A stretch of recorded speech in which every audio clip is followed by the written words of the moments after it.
Welcome back to Get Down to Business, the show all about small business, jobs, and entrepreneurship. I'm super excited for this conversation. I'm thrilled to be joined by the CEO of French Florist. That's Michael Jacobson. French Florist is a company redefining the florist business model in the face of evolving consumer habits.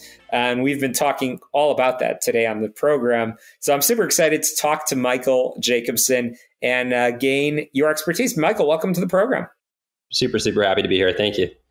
Absolutely. So I want to really dive deep into French Florist and your efforts within the company. How did French Florist adapt to the changing landscape of the floral industry, particularly in the face of increasing online competition? Absolutely. It's a phenomenal question. I think that almost taking a step back will help address that question. If you think of the coffee industry before Starbucks came in, it was all mom and pop shops, right? Starbucks came in, whatever you think of them, positive or negative, they consolidated the industry. We haven't really had that in the floral space. There's 30,000 florists in the States. The top 3 brands own less than 10% of that market share. So it's super fragmented. We also have an industry that's projected to be about $19 billion of revenue. And it's hard to say that $19 billion is a small amount. But you have institutional capital coming in, venture capital coming in, private equity, and all of those groups of institutional capital are coming into everywhere but the floral industry. They're looking at the $1 trillion opportunities, not a small $19 billion opportunity, right? And then, if you do think of, Starbucks as the leader of coffee, maybe McDonald's for the leader of French fries or burgers. If you tried to answer the question for flowers, you might say that 1-800-Flowers has that lead. They do, but they're not a local florist. They're like an online broker. And they've been that way. They take massive commissions from your order and they syndicate it to a local florist. And so they're the dominant leaders. They don't own that much market share, but they're really incentivized that there's not innovation in the space. So you have a really fragmented market. These florists are working really hard. There's no outside innovation and capital coming in. The dominant market players incentivize that there's no, innovation in the space. And so it's a really fragmented, not online dominant space by any one single player. So that's what we're trying to do. We're trying to do that through franchising. Actually, we have invested a lot into the digital space. And now we want to expand using the existing infrastructure of the 30,000 florists that are out there, helping bring them to the next level, but do that under one consolidated brand, French Florist. So now there's a mouthful, but hopefully it provides a little context of what we're doing. It does. And your leadership not only saved your company from collapse, but also set some new trends within the industry, achieving a remarkable $10 million in revenue and brought a lot of new trends, which we'll talk about. But what specific strategies did you implement to achieve that $10 million in revenue goal? Yeah, absolutely. So talking about going online, it depends on the florist that you ask, but some florists have 60% of their revenue as walk-in customers and 40% is online. But the mix is really all over. Some are more online heavy, some are not. We really view ourselves as a digital company, and 95% of our revenue comes through our website and online. The physical space that we have, we view it as a little bit more of a fulfillment center or a production facility. So, we're a digital company. We are, some people do view us as brick and mortar because we do have a physical location. You certainly can come and walk in and purchase flowers there, but we're a super digital company. So that was a really important shift in, how we looked at the business. And then dominating, search engine optimization, conversion rate optimization, all of these as like kind of a direct to consumer company were really important. And we knew that we could, potentially build awareness through advertising, but we couldn't do that if we weren't really good at things like super long-term client retention, building relationships with our clients and having them come back, for even the rest of their life, right?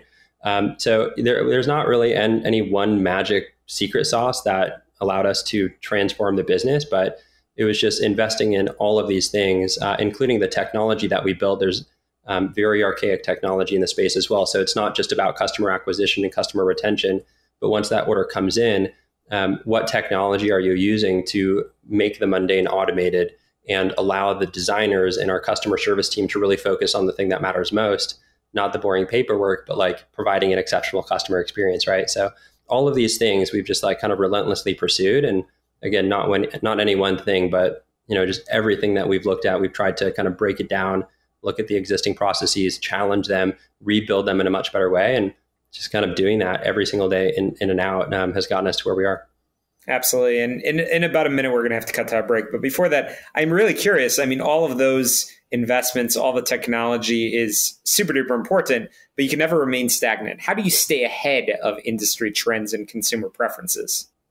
Yeah, I think that's a really good question. At one point in time, we were a very small business. We come from a background originally of, not knowing how we were going to make payroll, right? And so we've come a long way. The company is very profitable now, and we're kind of making that leap from call it an established small business to a big business, or to a medium-sized business rather.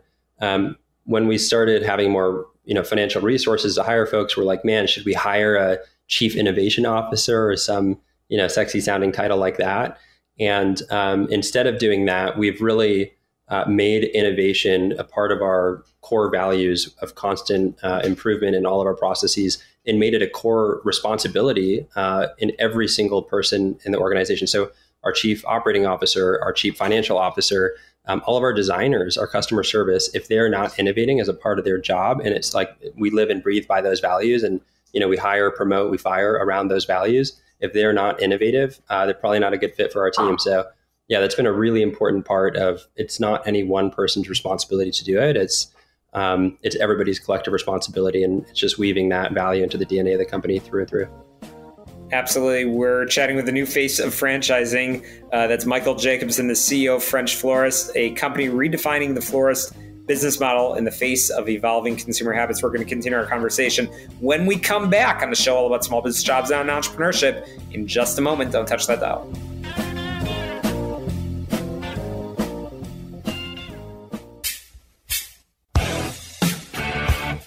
Hey, we're back on Get Down to Business, and I'm continuing my conversation with Michael Jacobson, CEO of French Florist.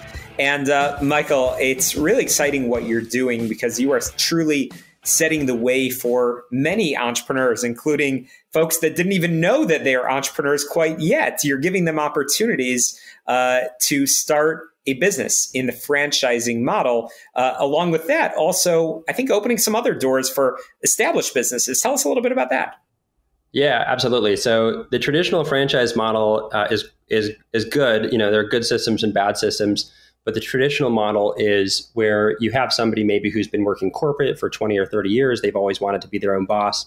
They've always wanted to get into business for themselves, but they don't necessarily want to do it by themselves. It's very risky. They hear the statistics on how many startups fail, and so by joining an established system that has historical performance, you're reducing that likelihood of failure by a lot in a good system. And so we get a lot of folks that are interested in the franchise program that, are leaving corporate or who have always dreamed of, being their own boss. And those folks perform very well in our system.